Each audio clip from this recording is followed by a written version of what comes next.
تو ہمارے بزرگوں نے بڑے بربق بڑا برمحل دستک دی ہوئی ہے.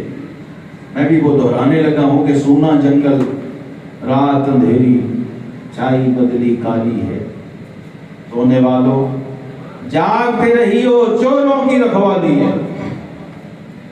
تو بعض دفعہ دوست کے روپ میں ہے بسا ابلیس آدم روئے حس، کبھی ابلیس آدم کی شکل میں آ کے کھڑا ہوگا تیرا مبلغ اور خطیب اور ذاکر بن کے اور پیر بن کے اور پتہ نہیں کس رنگ میں، کبھی فقیر بن کے وہ نفی کر رہا ہوگا اس میسج کی، اس پیغام کی، اس خطبے کی، اس تفسیر کی جس کا مفسر اول حیدر کرار فاتح خیبر باب مدینۃ العلم علی المرتضیٰ ہے.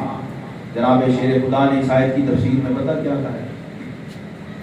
آپ نے قسم کھائی اور کہا ہے لوگوں اللہ نے اس آیت میں ابو بکر کو صدیق کہا. ایک